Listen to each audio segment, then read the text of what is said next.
Right, not a sermon this time, but I was asked from some people and from some of my followers to have a reaction on what recently the Bishop of Rome, Pope Francis, said during his journey to Ireland and on his way back.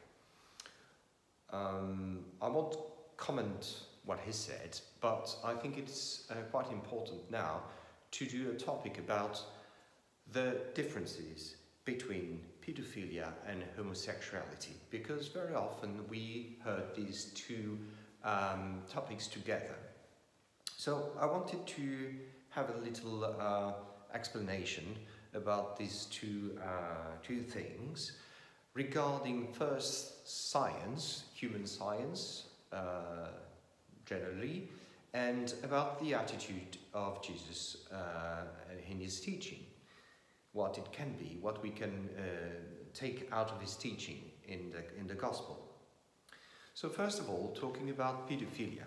What is pedophilia if we look at it under the scientific aspect? And scientific, I take human science with it, so I will take about psychiatry, but also the science of the explanation of society and human behavior.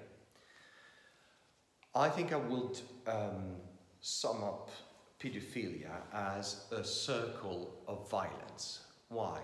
Because in the roots of pedophilia, what we happen to realize, whether it is from, well, mostly it's done by male, very rarely female, but some topics are similar, some reasons are similar, and it is also disregarding if it's a heterosexual assault or a homosexual assault.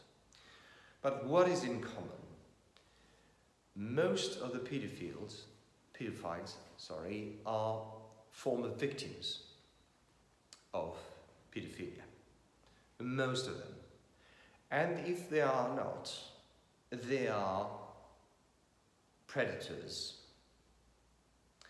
Because it's actually a circle of perpetuation of violence.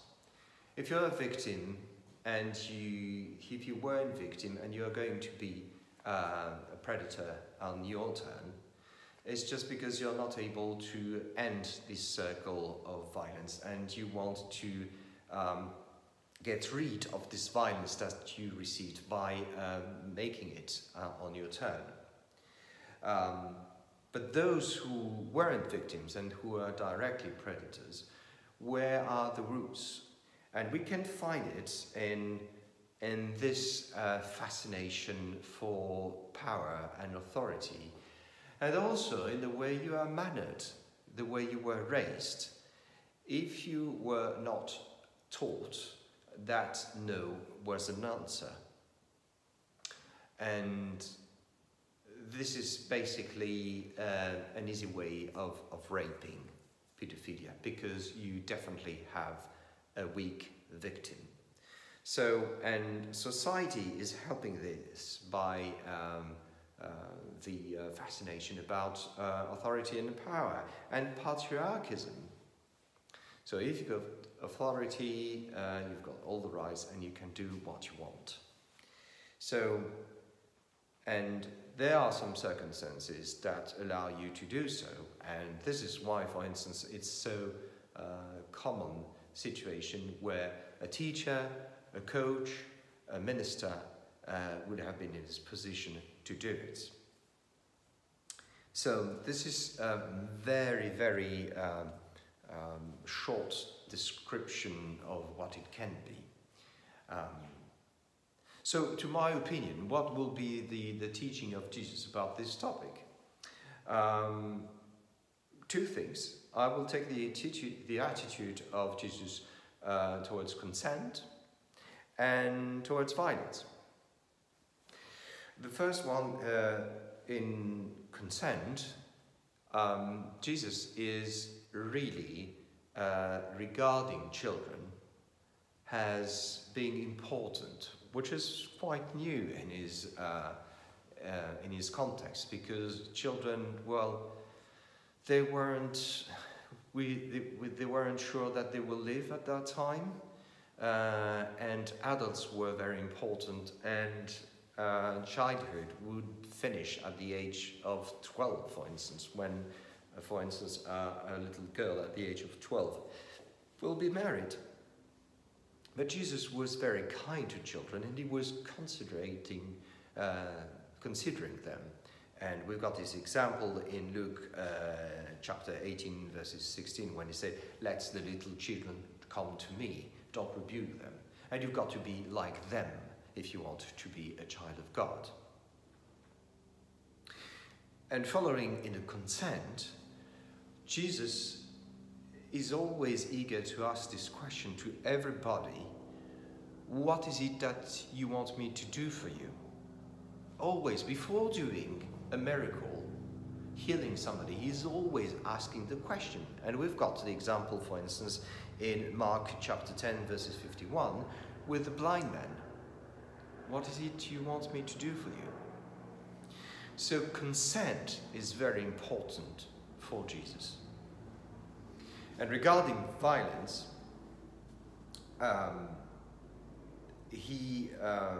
we know this very famous quote when he said, if somebody strikes you on the right cheek, turn the other one.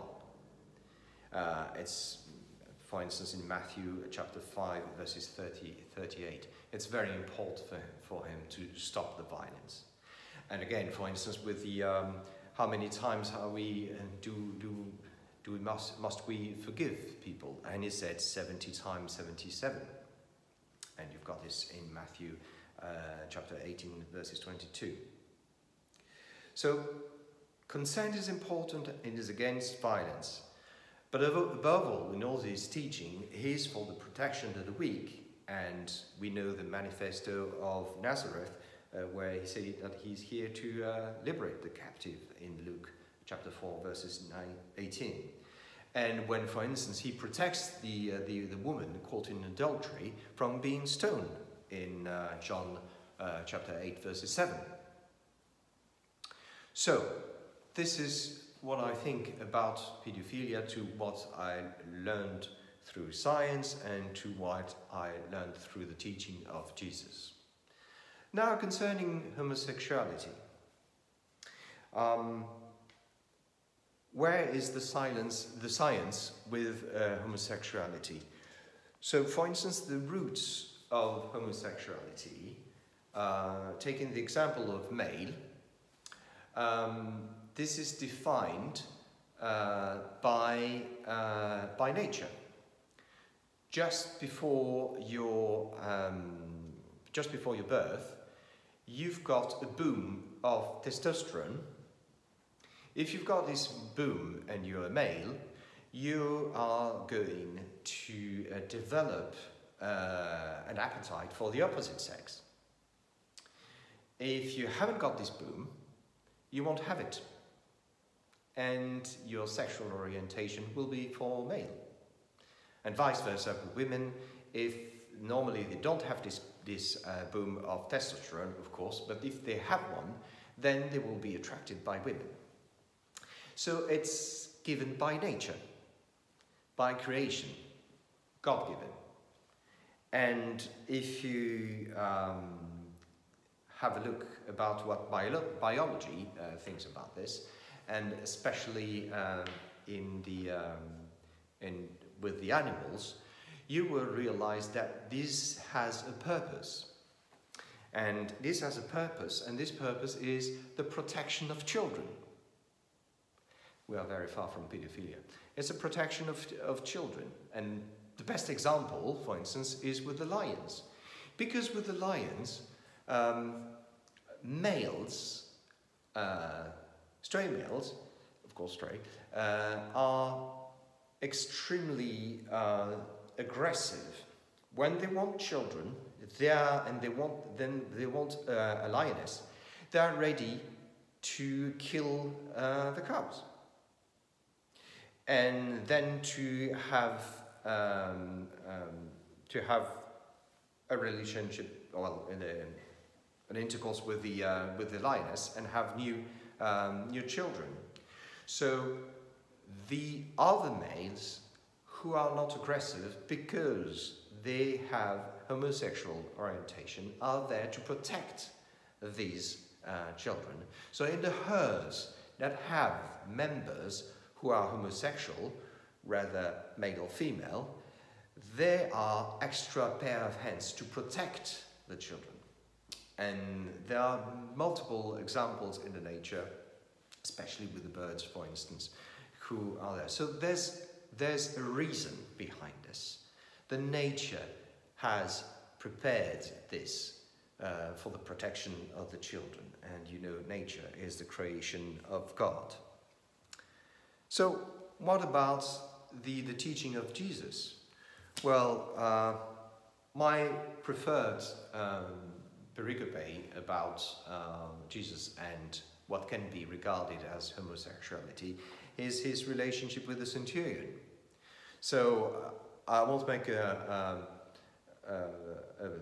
preaching about the centurion now, but to make it short, so you know this story where the centurion is asking Jesus, is sending people to ask Jesus to cure his servant. So if we go to the Greek text and we go in depth and we really have the proper translation, we realize that. So it's in Matthew chapter 8 verses 5 to 13. So Matthew said, talk about the servant saying that he is intimate with the centurion, and this is very clear, intimate. And the centurion, when he's talking about his servant, he doesn't say his servant, he says my boyfriend. In the Greek literature of the time, the word that he's using is my boyfriend. So that's very clear. So Jesus is very fine with that, and he said, "Oh, you want me to cure your boyfriend? Okay, I come." And the centurion says, "No, you don't need to come. Just say it, and he will be." Oh, I haven't seen a faith like this in the rest of Israel. And this is for the action of Jesus, but for the theory, there is this other pericope in Matthew chapter 19 verses 12, where he talks about the eunuchs. And you know the eunuchs, this is a word that is like the virgin or other words who encapsulate lots of meanings at the same time. So eunuchs in definition of that time were eunuchs by birth, because they were mutilated, or because they couldn't have children because they're sterile, or because they wouldn't have children, or because they were gay. So, and he's describing all these kind of eunuchs, and he said that is fine. This is fine. So as a conclusion, I think that these two topics, pedophilia and homosexuality, are different, completely different, because pedophilia is voluntary and is predation, and homosexuality is just part of creation. It's ordered by nature. And in both cases, in those cases, for pedophilia, I think that the teaching of Jesus is strongly against, and we are very happy to hear it. But as for homosexuality, Jesus is fine with it. It's okay to be gay. Frères et sœurs dans le Christ, aujourd'hui c'est pas un sermon que je fais, mais il m'a été demandé par certains de mes followers, comme on dit en franglais, de réagir par rapport aux propos de l'évêque de Rome, le pape François, lors de son dernier déplacement en Irlande. Alors, je ne vais pas réagir par rapport à ces propos, mais je vais en profiter pour clarifier certaines choses, certaines distinctions entre la pédophilie et l'homosexualité. Je vais me placer sous deux angles. Je vais regarder ce qui se passe dans la science, qu'on sait pour l'instant, enfin les sciences humaines de manière générale, Et qu'est-ce qu'on peut tirer de l'enseignement de Jésus par rapport à ces deux thèmes? Alors, s'agissant de la pédophilie, là où on en est au niveau psychiatrie, c'est un cercle de violence, en fait. La plupart des victimes, la plupart des pédophiles sont d'anciennes victimes de pédophilie, qui se retrouvent à perpétuer cette violence pour essayer de sortir d'eux-mêmes ce qu'ils ont vécu, et donc ils le revivent avec d'autres personnes. Quant à ceux qui n'ont pas été d'anciennes victimes, nous sommes vraiment dans de la prédation. Et cette prédation, donc, qui est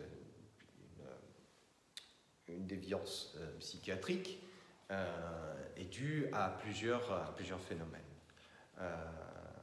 plusieurs choses. Il y a, grosso modo, ce qu'on peut dire, c'est déjà, il y a l'éducation. Si la personne, on n'a pas appris à la personne que non était une réponse, mais il y a aussi, au niveau sociétal, toute cette fascination pour le pouvoir et l'autorité. En fait, la pédophilie, c'est du viol facile, parce que c'est sur des victimes qui sont vraiment faibles. Et donc la société, comme je disais, et les circonstances peuvent faciliter la pédophilie. Cette fascination pour le pouvoir, le patriarchisme et les situations où on est en forme d'autorité. Et c'est le cas avec des professeurs, ça peut être le cas avec les coachs au niveau sportif, ça peut être avec les ministres du culte, cela peut se retrouver. Mais en fait, cela se retrouve que ce soit perpétré soit par des hommes, soit par des femmes, même si c'est très rare chez les femmes, mais généralement par des hommes, donc qui sont plus forts. Et ça n'a pas d'influence si c'est de l'homosexualité ou de l'hétérosexualité. La pédophilie touche les deux orientations sexuelles. C'est vraiment un résumé très rapide. En revanche, qu'est-ce qu'on peut dire de l'enseignement de Jésus là-dessus? Il y a deux thèmes majeurs que je prendrai par rapport à son enseignement. C'est le consentement, qui est très important pour lui, et la violence. Le consentement, surtout par rapport aux enfants, par exemple dans Luc 18, 16, « Laissez venir à moi les petits-enfants ».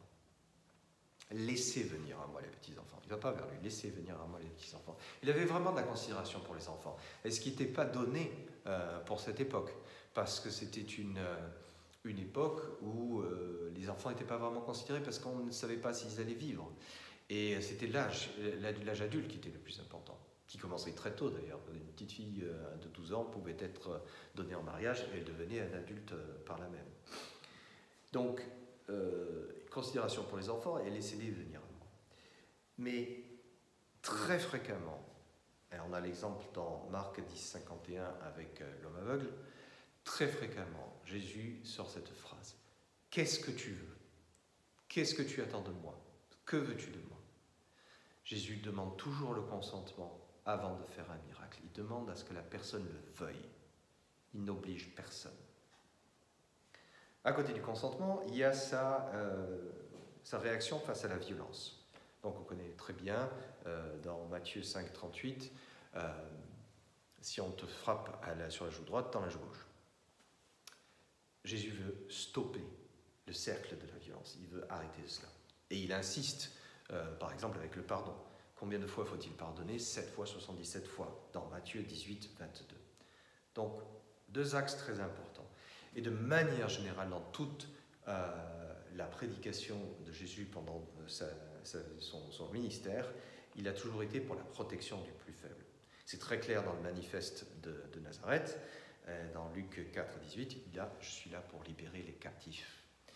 Et on voit un exemple très concret avec la femme prise en adultère, qu'on lui amène pour la faire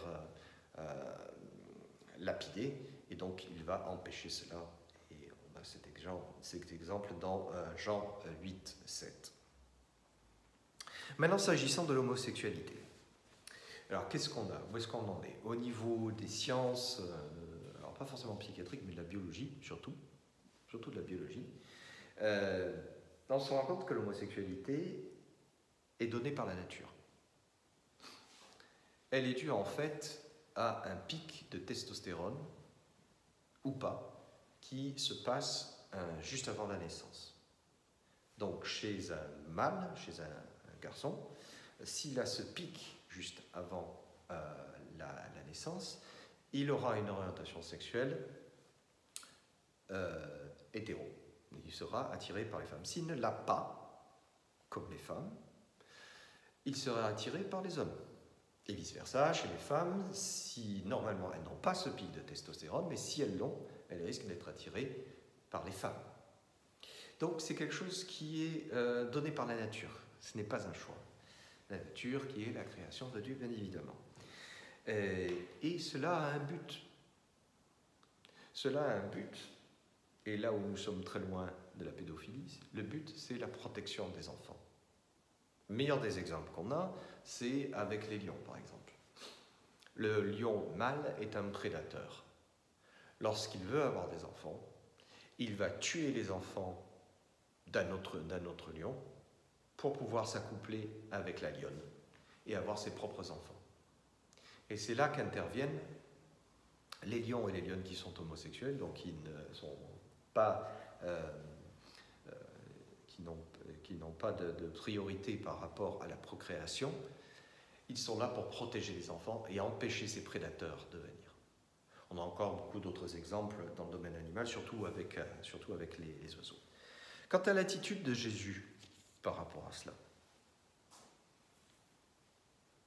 mon passage préféré, je vais dire, c'est celui du centurion, sur la relation avec le centurion, dans Matthieu 8, versets 5 à 13.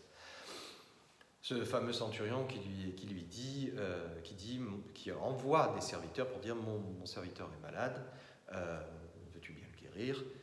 Et Jésus lui dit ok, pas de souci. Mais ce qui est important, c'est d'aller vers les textes grecs, la véritable traduction. Alors je ne vais pas faire un sermon sur le centurion maintenant, mais pour aller rapidement, Matthieu, quand il décrit le centurion, il dit un servant avec qui il était intime. Et là, le terme est sans ambiguïté, avec qui il avait de l'intimité. Et le centurion, quand il parle de son serviteur, il ne dit pas son serviteur, il dit son petit copain, son compagnon, au sens relation amoureuse. Il dit son compagnon. Le mot qui est utilisé en grec là est très clair dans la littérature grecque de toute l'époque qui est autour. Il parle bien de son compagnon. Et c'est là que Jésus, tu veux que je guérisse ton compagnon? Il n'y a pas de souci, j'arrive. Non, Seigneur, ne viens pas, il suffit que tu le dises. Ah, je n'ai jamais vu une foi pareille dans tout Israël. Ça, c'est pour l'action. Dans la théorie, qu'est-ce qu'on a? Jésus, dans Matthieu 19-12, parle à un moment des eunuques. Alors, eunuque, c'est encore un de ces termes qui est très général et qui englobe plusieurs acceptions. Comme vierge, par exemple, ça englobe plusieurs acceptions. Et là, quand on parle d'eunuques, ça peut être de naissance, eunuques parce qu'ils ont été mutilés, eunuques parce qu'ils sont stériles, eunuques parce qu'ils sont homosexuels et qu'ils n'ont pas envie d'avoir des enfants. Il prend tout ça. Et Jésus dit, il y a des eunuques, et il fait toute la description de ce qu'il y a. Et c'est ok, ce n'est pas un problème. C'est très bien comme ça. Donc, en conclusion de tout cela, la différence entre la pédophilie et l'homosexualité, la pédophilie, elle est volontaire et c'est une prédation. Et heureusement, comme on peut l'espérer, dans l'enseignement de Christ, on peut comprendre que c'est mal. Voilà, tout simplement. Quant à l'homosexualité, cela fait partie de la création. C'est Dieu qui l'a voulu ainsi. Et Jésus lui dit, moi, il n'y a pas de problème pour ça. Amen.